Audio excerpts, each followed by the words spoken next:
దేవునికి స్తోత్రం. హల్లెలూయా. ప్రభునందు ప్రియా దేవుని ప్రియులారా, ప్రభు పేరట మీ అందరికి వందనాలు, శుభాలు. మరణాత. బాగున్నారా? మీ అందరూ క్షేమంగా ఉన్నారని నమ్ముచు మన ప్రభువును రక్షకుడైన యేసుక్రీస్తు యొక్క నామమును మీ అందరికీ మరణాత. ప్రియులారా, ఈ సమయంలో దేవుని వాక్యం నిమిత్తం ప్రార్థన. డోర్ దగ్గరికి ఏమో. ప్రేమమయుడ, కరుణమయుడ, దయమయుడ, వందనాలు, స్తుతులు, స్తోత్రాలు చెల్లిస్తున్నాం. సమయంలో నీ వాక్యము ద్వారా మేము మాట్లాడుచుండగా, నీ వాక్యము ద్వారా వినుచుండగా ప్రభువా, నీ నామమును బట్టి మేము ప్రార్థిస్తుండగా దేవా, మాతో మీరున్నారని, మీ మాటలు ఉన్నాయని మీ నమ్మచ్చు నేను స్తుతిస్తుండగా నీ ఆత్మ నడిపింపు, నీ కాపుదల దయచేయమని ప్రార్థిస్తున్నాం. దయగల తండ్రి వందనాలు, కరుణమయుడ స్తోత్రాలు చెల్లిస్తున్నాను. ఈ సమయంలో నీ వాక్యము చేతపట్టి నీ బిడ్డల ఎదుటి నిలుచున్నాను, నీ ఎదుటి నిలుచున్నాను ప్రభా. నిలుచున్న నా జ్ఞానము నిలుచున్నన్ను, నా జ్ఞానము యాపాటిది ప్రభా. గనుక నన్ను మరుగు చేసి నాలో నీ ఉండి నీ బిడ్డలతో మాట్లాడమని, నాయనా నీ బిడ్డలకి ఏ మాటలు అవసరమో మీవే ప్రకటించమని, అలుపుడైన నన్నును నా ఆత్మని నాయన నా కంఠస్వర నీ బోరుగా వాడుకుని నీ బిడ్డలతో మాట్లాడమని ఆత్మరూపుడైన క్రీస్తు నామమున అడిగి ప్రార్థన చేయుచున్నాను పరమ తండ్రి, ఆమేన్. మన తండ్రి అయిన దేవుని కృప తోడైండును గాక, ఆమేన్. ప్రభునందు ప్రియా దేవుని బిడ్డలారా, ప్రకటన గ్రంథము 5వ అధ్యాయం నుంచి మరి 4 వచనాలు మనం పూర్తి చేసుకున్నాం. 5వ వచనంలోకి మనం వచ్చి ఉన్నాం. చదవమ్మా. మొదటిది ప్రకటన గ్రంథం 5వ అధ్యాయము 1వ వచనం కాని చదువు. మరియు లోపటను వెలుపటను రాత కలిగి 7 సముద్రములు 7 ముద్రలు గట్టిగా వేసి ఉన్న ఒక గ్రంథము సింహాసనమందు ఆసీనుడైండునని కుడి చేత చూచితున్న. దేవునికి మహిమ కలిగిన అంటే ప్రియులరా, గ్రంథములు ఇప్పుట. ఈరోజు అంశం గ్రంథములు ఇప్పుట. ఏ గ్రంథము ఇప్పాలి? ఎందుకు ఇప్పాలి ఈ గ్రంథాలు? అమ్మాయి డోర్ గట్టిగా అమ్మా. ఈ గ్రంథములు ఇప్పటానికి దేవుడు ఎందుకు మనకు ఈ అవకాశం ఇచ్చాడు? ఈ గ్రంథములు ఎందుకు ఇప్పుతున్నాడు? ఈ గ్రంథములు దేనికి సంబంధించి గ్రంథములు? పరలోక సంబంధమైన గ్రంథముల, భూ సంబంధమైన గ్రంథముల, మనుషులకు సంబంధమైన గ్రంథముల, అపవాదికిని మానవులకు సంబంధించిన గ్రంథముల, దేవునికిని మానవులకు సంబంధించిన గ్రంథములు అంటే మనం అర్థం చేసుకోవాలి ఒకసారి. ఏ గ్రంథాలు దేవుడు ఇప్పుతున్నాడు? ఏ యొక్క ముద్రలు ఇప్పుతున్నాడు? ఆ ముద్రలు ఎవరికి సంబంధించింది? మనుషులుకా, సాతానుకా, భూమికా? దేవునికని మనుషులకు సంబంధించిన ముద్రలా దేవుడు ఇప్పుచున్నాడు. ఈ గ్రంథములు ఆయన దగ్గర ఉన్నాయి అని చదువుతూ ఉంటే ప్రియులారా, దేవుడు మహిమగల మరి సింహాసనం ఆసీనుడైట యోహాను గారు చూచి ఉండగా ఈ మాటలు మనకు వినిపించుచున్నారు. అయితే 2వ వచనంలో చదువుతున్నప్పుడు, మరియు దాని ముద్రలు తీసి ఆ గ్రంథము విప్పుటకు యోగ్యుడు ఎవడని, యోగ్యునైన వాడు ఎవడని బలిష్ఠుడైన ఒక దేవదూత బిగ్గరగా ప్రచురింపక చూచినంటే ప్రియులరా, అంటే ఈ గ్రంథము సామాన్యమైన గ్రంథము కాదు. ఇది ఆ గ్రంథము మీద ముద్రలు కూడా సామాన్యమైన ముద్రలు కాదు, మనుషుల ద్వారా జరిగే ముద్రలు కాదు, మనుషులు వేసిన ముద్రలేం కానే కాదు. ఈ ముద్ర మనుషులకును అనగా పరలోకమును భూలోకముకు అనగా సంబంధించిన ముద్రలని ఈ వచనంలో, ఈ యొక్క 2వ వచనంలో మనకు కనపడుతుంది. ప్రియులారా, గమనించాలి.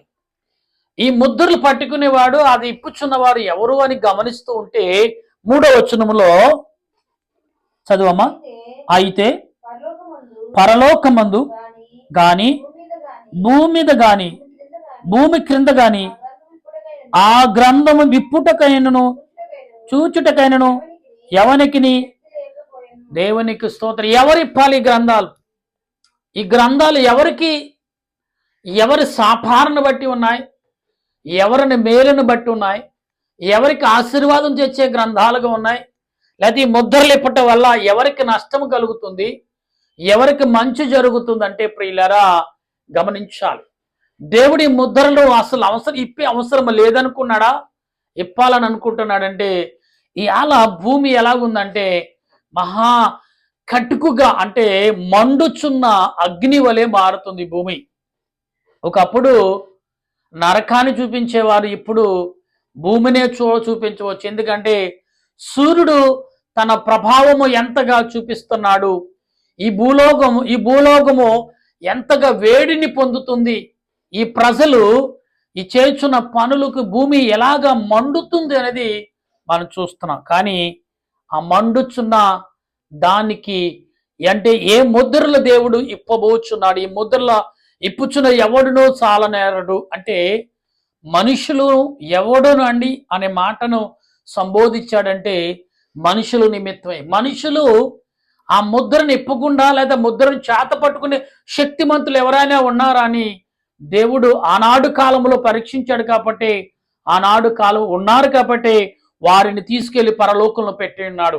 ఎవరు అనగా ఆనోకు, ఏలియా, యేసు క్రీస్తు ప్రభు ఆల్రెడీ ఇక్కడికి వచ్చి పరిచారం చేసి పరలోకం వెళ్ళిన ఆయన. అయితే ఇక్కడ 4వ వచనంలో మనం చదువుతున్నప్పుడు ఆ గ్రంథము విప్పుటకైనను చూచుటకైనను యోగుడు ఎవడని కనపడినందున నేను బహుగా ఏడ్చుచుండగా ఆ పెద్దలలో ఒకడు ఏడవకము, ఇదిగో దావీదుకు చిగురైన యూద గోత్రము సింహము ముద్రలు తీసి ఆ గ్రంథమును ఇప్పుడకై జైవం పొందునని దేవునికి స్తోత్రం. అంటే ప్రియులరా, ఈ లోకంలో మనుషులు పాపములను కడుగుటకు యేసుప్రభు వచ్చాడని అందరికీ తెలుసు. కానీ దానికంటే భయంకరమైన ముద్రలు ఇప్పటికి కూడా ఆయనే యోగుడు. దానివల్ల వచ్చే ప్రభావం ఎంత అనేది ఈ లోకంలో పాపము దాన్ని అంచనా వేశాడు ప్రభు. ఈ లోకంలో సాతానుగడి యొక్క క్రియలు ఎంతగా అంచనా వేయగలిగిన మానవుడు ఎవరైనా ఉన్నాడంటే అది యేసు ప్రభువే. అంచనా వేయటం ఎవరి వల్ల చాలా మంది అంచనాలు వేస్తున్నారు. ఇది ఇలాగా అది అలాగా, అలా చేస్తే బాగుంది, ఎంత అవుతుంది ఇలాగని లోక సంబంధంగా అంచనా వేస్తారు. కానీ ఇక్కడ అంచనా వేసినది ఆ ముద్రలు ఇప్పుడు యోగుడు ఎవరైనా ఉన్నాడేమో, యేసు ప్రభు దేవాది దేవుడు వెతుకుతున్నాడు మనుషులు ఎవరైనా అలాగైనా ఉన్నారేమని. ఈ కడవరి దినాల్లో ఎవరు ఉన్నారు.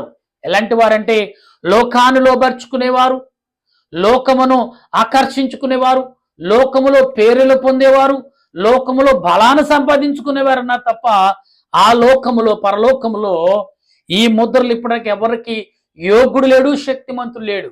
ఇప్పుడు మానవుల కొరకు రక్తము కార్చి ప్రాణం విడిచిన ఈయనే ఈ లోకంలో భూలోకంలో అదే ఆయనే ఈ పాపాలు జయించాడు, యోగ్యుడై ఉన్నాడు.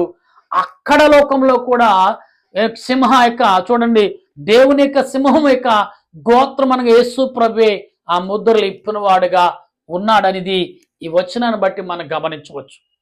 ప్రభునందు ప్రియ దేవుని బిడ్డలారా, ఒక్కసారి మనం ఆలోచన కలిగి ఉండాలి. ఈ ముద్రలు ఎవరిని పోలండి? ఈనాడు యవన బిడ్డలు, ఈనాడు యవన కుమారులు కూడా ఆలోచించవలసింది ఏంటంటే కాలముకు అనుకూలమైన ముద్రలు అంటే కానే కాదు, కాలమును గర్ధించే ముద్రలు, కాలాన్ని ఇవ్వండి దేవుడు మలిచే ముద్రలు. కాలం అనగా కొత్త లోకము, కొత్త ఆకాశము, కొత్త భూమి అనే మాటను బైబిల్ గ్రంథంలో ఈ పుస్తకంలో రాయబడిన మాటలను మనం చూస్తున్నాం. అంటే కొత్త ఆకాశము, కొత్త భూమి రావటకు ఈ ముద్రలో ఉన్న ఈ గ్రంథములో ఇప్పబడిన ఆ ముద్రలు ఏదైతే మరి అంశము ఆ గ్రంథంలో రాయబడి ఉంది కాబట్టి అందుకే ఆ ముద్రలను ఇప్పడానికి కూడా శక్తిమంతుడు కావాలని, అది కూడా యేసు ప్రభువే ఆ క్రియను చేయగలడని మనం ఈ సమయంలో గమనించాలి. 5వ వచనంలో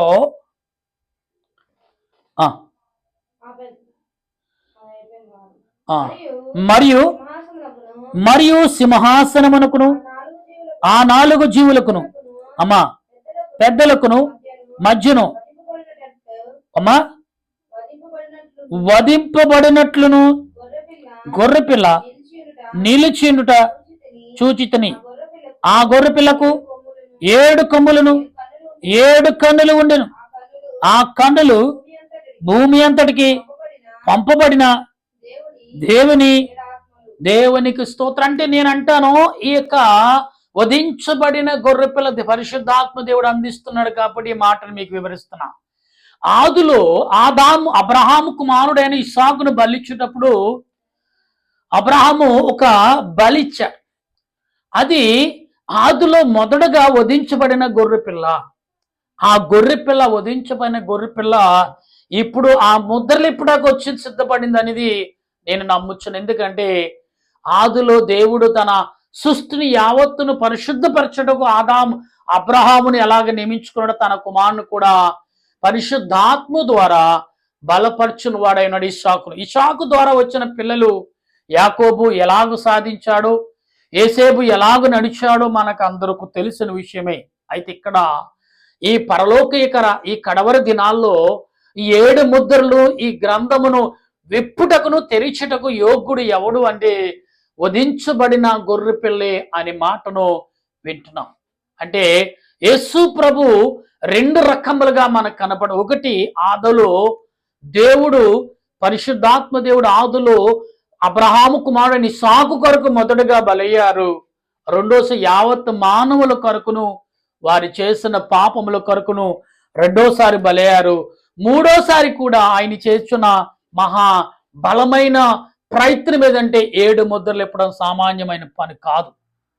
అయితే ఆయనకే సాధ్యం. ఎందుకంటే మానవుల పాపమును జయించాడు, మరణాన్ని జయించాడు, సమాధిని జయించాడు, పునరుద్ధానుడై పరలోక మానవ దేహముతో పరలోకం వెళ్ళాడు. కాబట్టి దేవుడు ఇక్కడ చెప్పుతున్న మరొక మాటని దేవుడు అందిస్తున్న మాటని ఏంటంటే మానవ శరీర సంబంధమైన ఆత్మ కలిగిన యేసు ప్రభువే దానికి యోగుడు. అంటే మనిషిగా లోక సంబంధంగా జీవించిన ఒక వ్యక్తి పరలోకం చేరి ఆ వ్యక్తి అది యేసు ప్రభు అయ్యుండి ఆయనే ఆ ముద్రలు ఎప్పటాకో యోగ్యుడంటే గమనించారు. ఇక్కడ మానవ యొక్క దేహము మానవ యొక్క లోకములో నుంచి వెళ్ళిన ఆ ప్రభు ఆ ముద్రలు ఎప్పుడు యోగ్యుడంటే ఈనాడు మానవులందరికి కూడా గొప్ప శక్తిని వస్తుంది. అంటే మానవుడు సామాన్యుడైన వాడినే కానే కాడు అని గమనించాలి. మరొక వచనం చదివి ముగించుకుందాం.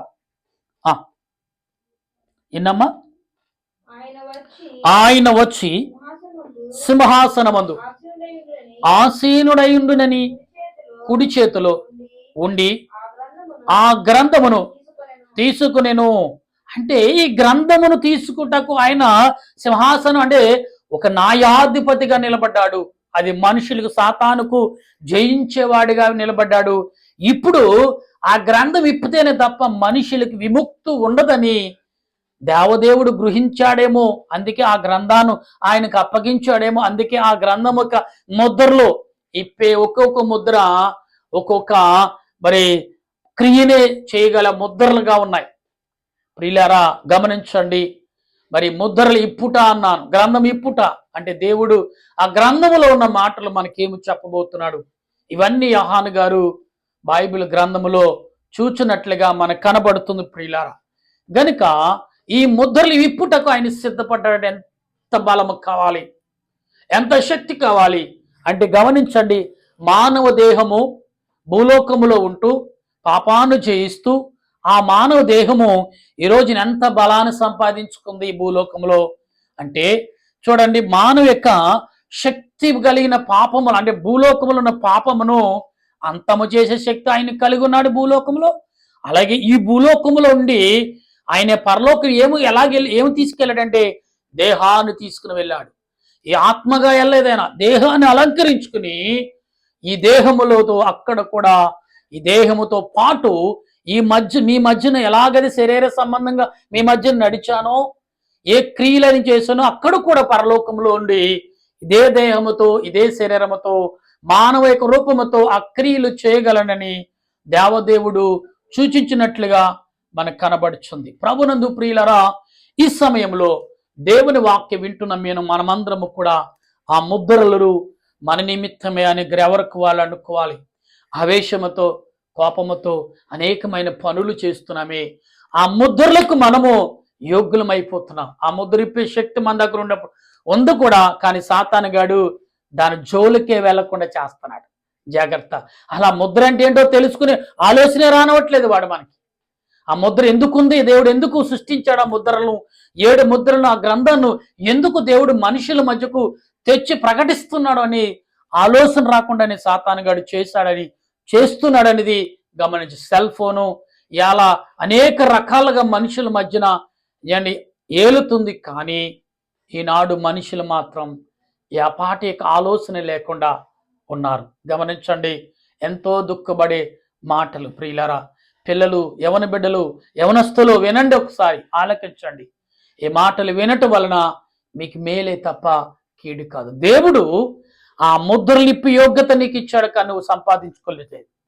ఆ ముద్రలు చూసి పట్టుకునే శక్తిని, గ్రంథాన్ని పట్టుకునే శక్తి ఇచ్చిన కూడా అది కూడా నువ్వు చేయలేకపోతున్నావు. కాబట్టి నీ రూపంలో మానవ దేహముతో ప్రభు వెళ్ళి ఆ ముద్రలు ఇప్పుతున్నాడంటే ఎంతగా ఆయన నిరాశ, అంటే నీ పట్ల ఎంత ఆసక్తి కలిగి ఉండి నువ్వు అయినప్పుడు కూడా నీ వైపు నుండి, నీ తరపు నుండి ఆయన ఏం చేశాడు? పాపమును చేయించాడు, మరణించాడు. అక్కడ కూడా క్రియ చేస్తున్నాడు. గమనించగల కృపను పరిశుద్ధ ఆత్మదేవుడు సమయం మనందరికి అందించి ఆయన రాకడకు సిద్ధపరచును గాక. ఆమేన్. ప్రార్థన చేద్దాం. ప్రేమ నమ్మకమైన మా పరలోక తండ్రి, వందనాలయ్యా. ఇదిగో నాయన 7 ముద్రలు ఇప్పుట, గ్రంథమును తెరుచుట అనే మాటను విన్నాం. ఈ మాటలు అనేకమైన విషయాలు కనబడుతున్నాయి ప్రభా. నువ్వు అంతరాత్మగా అందిస్తున్న మాటలను బట్టి నీకు స్తోత్రాలు. ఇప్పుడే నువ్వు ఆలోచనకు పుట్టిస్తున్నావు, అది నువ్వు అందిస్తున్న మాటలే. దానికి అల్లుపుడైన నేను నిలబడనేను. నా మాటల కంటే నువ్వు అందించున్న ఈ మాటలే గొప్ప మాటలు ప్రభా. ఆ మాటలు మేము యోచించుటూ నా దేశ ప్రజలకు, నా దేశ పెద్దలకు, నా దేశంలో ఉన్న ప్రతి గ్రామము, ప్రతి పట్టణం, ప్రతి పల్లి, ప్రతి ఇంటును, ప్రతి వ్యక్తిను, ప్రతి కుటుంబాన్ని దీవిస్తావని, గమనిస్తున్నావని, పరీక్షిస్తావని నమ్ముచు ఈ సమయంలో ప్రార్థిస్తుండగా నా ప్రార్థన, మా ప్రార్థన ఆలకించుమని మా ప్రభును రక్షకుడైన దేవదేవుని నామములు అడుగుచు ప్రభువా. ఈ సమయంలో చేసిన ఈ చిన్ని ప్రార్థన ప్రతి హృదయములకు వెళ్ళి దాన్ని ఫలించేలాగా అనుగ్రహించమని త్వరగా రానయున్న యేసుక్రీస్తు నామములో ప్రార్థన చేయుచున్నాను పరమ తండ్రి. ఆమేన్. మన తండ్రి అయిన దేవుని ప్రేమ, దేవాతి దేవుని కృప, పరిశుద్ధాత్మ అన్యేక జీవితం ఇప్పుడు ఎల్లప్పుడూ సదా తోడుగా ఉండి ఆయన రాకడకు సిద్ధపరచును గాక. ఆమేన్, ఆమేన్, ఆమేన్. అందరికి వందనాలు. మరణాతా.